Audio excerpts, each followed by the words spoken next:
His Highness Nawab Muhammad Jahangir Khan ji of Junagadh state. بہت شکریہ نواب صاحب، آپ مجھے وقت دے رہے ہیں. مجھے بتائیں کہ اس وقت کشمیر کے ساتھ ساتھ کیا ہم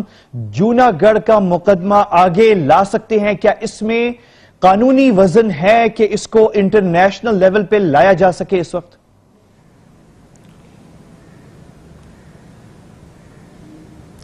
بسم اللہ الرحمن الرحیم.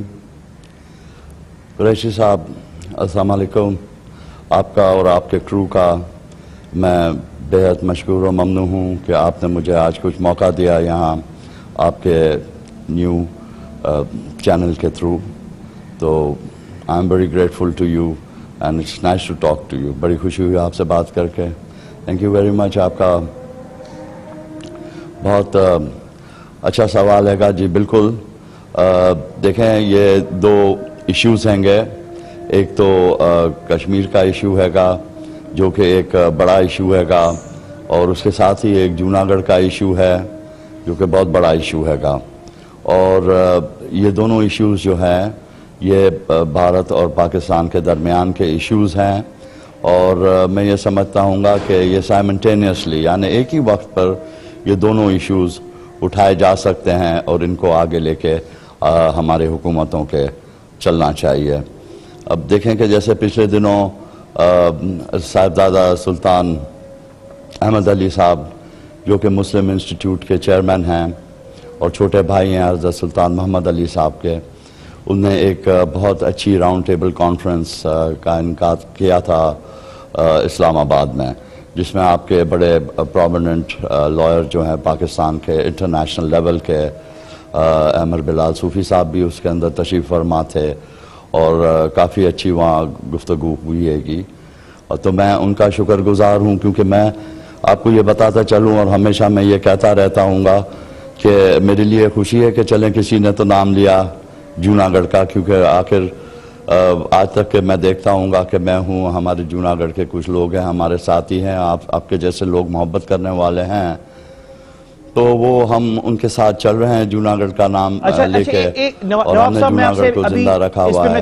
مگر میرا سوال یہ ہے، مجھے صرف یہ بتائیں ابھی کہ جو لیگل کیس جو ہے ابھی نواب صاحب تھوڑا سا مجھے لیگل کیس کا بتائیں. ابھی جو قانونی مقدمہ ہے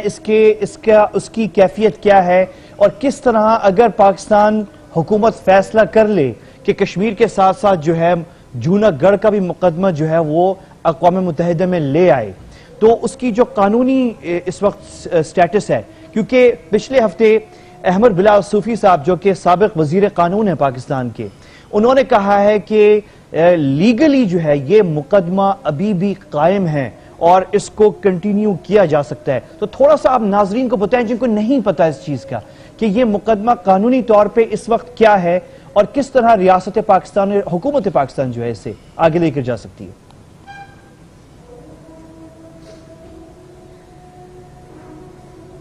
جی ہاں، دیکھیں اس میں قریشی صاحب یہ ہے گا کہ جب انڈین انڈیپینڈنس ایکٹ آف 1947 جب انفورس ہوا تھا تو اس کے تحت کچھ چیزیں ہوئی تھیں. ایک تو یہ ہوا تھا کہ پیراماؤنسی جو ایکسرسائز کر رہا تھا برطانیہ تاج، وہ پیراماؤنسی برطانیہ کی ختم ہو گئی، وہ ریسیٹ کر گئے، یعنی کہ وہ ہٹ گئے اور ایک آزاد مملکت ہندوستان کے نام سے اس دنیا کے نقشے پر آیا. اس کے بعد اس کے بٹوارے ہوئے اور پاکستان کا کریشن بھی ہوا. اس انڈین انڈیپینڈنس ایکٹ کے تحت جو تھے اپنے جو راجے اور مہاراجہ اور جو نواب تھے ان کو یہ دیا تھا right of choice in exercise of the right powers and authority. تو اس کو استعمال کرتے ہوئے ہمارے دادا حضور نے یہ فیصلہ کرا کہ ہم جو ہیں پاکستان کے ساتھ علاق کر رہے ہیں. اور یہ ایکٹ جو تھا یہ برٹش پارلیمنٹ کے تحت یہ اس کو انڈورسمنٹ ملی تھی وہاں سے. It was ratified by the British parliament. تو آپ دیکھیں کہ ہمارے دادا حضور ہزائنس نواب سر محبت خان جی نے جو اسٹیٹ کاؤنسل تھی اس وقت جس میں ریپرزنٹیشن تھا Hindus as well as Muslims کا، ان کو کانفیڈنس میں لیا اور ان کو لیتے ہوئے ان نے اس بات کا اعلان کرنے کا فیصلہ کرا. تو تو چنانچہ وہ دستاویز کے اوپر دستخط ہوئے اور ریاست جوناگڑھ کی جانب سے ہمارے دادا حضور ہز ہائنس نواب سر محبت خان جی نے دستخط کرے، اور ریاست پاکستان کی جانب سے قائد اعظم رحمۃ اللہ علیہ the first founder and the first governor general of Pakistan نے اسے اس انسٹرومنٹ آف ایکسیشن کو قبول کیا، اور یہ ایک انٹرنیشنل نیچر اور بائی لیٹرل نیچر کا یہ انسٹرومنٹ ہے۔ نواب صاحب یعنی کہ نواب صاحب یہاں پہ جو سٹرونگ پوائنٹ آپ کے پاس ہے وہ یہ ہے، آپ کے پاس اس وقت جو سٹرونگ پوائنٹ ہے، آپ کے پاس اس وقت جو سٹرونگ پوائنٹ ہے وہ یہ ہے کہ ایک انسٹرومنٹ آف ایکسیشن جو ہے، جو بیسز تھی کہ ریاست جو ہے کس کو جوائن کریں گی 47 میں پاکستان یا انڈیا کو، وہ انسٹرومنٹ آف ایکسیشن جو ہے سائن ہوئی اور ریکگنائزڈ ہے برٹش پارلیمنٹ کی طرف سے، تو اس کو بھارت رد نہیں کر سکتا۔ لیکن انفارچونیٹلی پاکستان میں یہ ہوا کہ ہماری مختلف ادوار میں حکومتوں نے اس کیس کو بھول گئیں اور پیچھے رہ گئے، کیونکہ 75 کی جنگ ہوئی، 71 کی جنگ ہوئی اور دوسرے مسائل پھر آ گئے، افغانستان میں پھر جنگ شروع ہو گئی، تو یہ مسئلہ جو ہے آپ کا پیچھے چلا گیا۔ لیکن یہ لیگلی قائم ہے انٹرنیشنلی، تو اس میں میرا خیال یہ کہ احمد بلال صوفی وزیر قانون جو ہے پاکستان کے سابق وزیر قانون، انہوں نے بھی آپ سے گفت و شنید کی ہے اس مسئلے کے اوپر۔ آپ سمجھتے ہیں کہ اس وقت آپ کیونکہ لیگل ایر ہیں ریاست جوناگڑھ کے، کیا آپ سوچ رہے ہیں کہ آپ کوئی مشورہ شروع کریں پاکستانی دفتر خارجہ کے ساتھ اور ان کو بھی انکریج کریں کہ اس مسئلے کو بھی اب اس تمام براڈر جو ایشو ہے ہمارا بھارت کے ساتھ اس میں اس کو لے کر آئیں؟ کیا یہ مشورہ آپ کو دیا گیا ہے، ملا ہے آپ کو مختلف قانونی ماہرین سے کہ آپ پاکستانی جو دفتر خارجہ ہے اور حکومت ہے ان کے ساتھ آپ ایک ڈائیلاگ شروع کریں اور اس کو آگے لے کر آئیں ایشو کو؟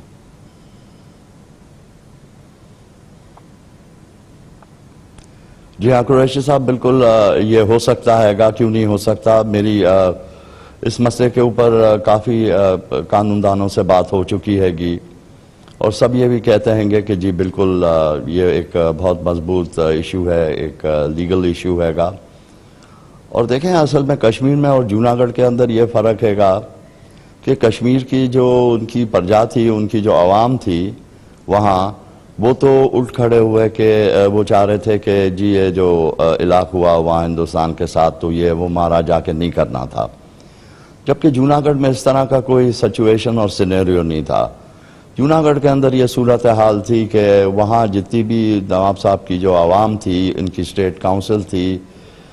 یہ سب تیار تھے نواب صاحب کے ساتھ، تو کہہ رہے تھے کہ جو آپ کا فیصلہ ہوگا ہمیں ایکسیپٹڈ ہوگا۔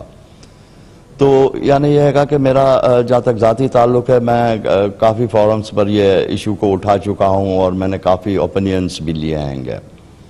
باہر جا کے بھی اس انسٹرومنٹ آف ایکسیشن پر لیے ہیں اور ہم نے یہاں بھی لیے ہیں، اور میں سمجھتا ہوں گا کہ ایک ورک شاپ بھی ہوا تھا جو کہ بڑا اس کے پازیٹیو ریزلٹس آئے تھے، جو احمد بلال صوفی صاحب نے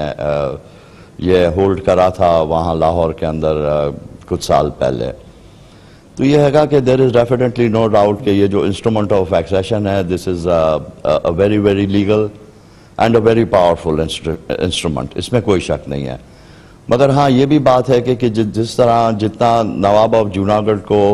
یا جوناگڑھ اسٹیٹ کو میں کہتا ہوں گا، کیونکہ نواب آف جوناگڑھ اور جوناگڑھ اسٹیٹ ایک ہی ہے، کیونکہ نواب ہے تو اسٹیٹ ہے، تو اس کی اگر جو آپ in light of this اگر جو آپ دیکھیں تو جو حکومتوں کے جو اسٹیٹ آف پاکستان کی میں تو بات کرتا ہوں گا، جتنا ان نے جو اوبلیگیشنز انڈرٹیک کرے تھے اس انسٹرومنٹ آف ایکسیشن کے اندر، اور جو رائٹس ہمیں ملنے چاہیے تھے اور جو مقام ہمارا ہونا چاہیے تھا، وہ ان لوگوں نے نہیں دیا ہمیں۔ تو اس کے نتیجے میں یہ ہوا کہ یہ دبتا چلا گیا جوناگڑھ کا جو کیس تھا، اور یہاں لوگوں کی نگاہوں سے بھی لیکن نواب صاحب اب وقت آ گیا ہے کہ ہم آپ کی کیس کو اور آپ کا جو سٹیٹس ہے، جو رائل فیملی ہے ریاست جوناگڑھ کی، جو کہ جنہوں نے پناہ اختیار کی پاکستان میں اور اس وقت کراچی میں موجود ہے رائل فیملی ریاست جوناگڑھ کی، ان کو اپنا مقام دیا جائے۔ میں ناظرین کو بتا دوں جن کو پتہ نہیں ہے کہ his highness Nawab Muhammad Jahangir Khan ji of Junagadh state, ان کا جو فیملی ہے ان کو اسپیشل اسٹیٹس پاکستان گورنمنٹ کی طرف سے 1947 سے ابھی تک ملی ہوئی ہے، لیکن یہ مسئلہ پیچھے چلا گیا تھا۔ سابق وزیر قانون احمد بلال صوفی صاحب نے اس ہفتے ایک بہت بڑا اہم ایونٹ کیا یہاں اور اسلام آباد میں، اور اس پہ جو ہے یہ ایشو پھر سے اٹھنے جا رہا ہے۔ اس کو ہم فالو کریں گے کیونکہ وقت آ گیا ہے کہ آؤٹ سٹینڈنگ ایشو جو بھارت کے ساتھ ہیں، صرف کشمیر نہیں، کشمیر تو ہے، سر کریک بھی ہے، سیاچن بھی ہے، اس میں ریاست جوناگڑھ کا جو انسٹرومنٹ آف ایکسیشن ہے برٹش پارلیمنٹ کی طرف سے ریکگنائزڈ ہے، اس کو بھی ٹیبل پہ لانا چاہیے۔ گورنمنٹ اور دفتر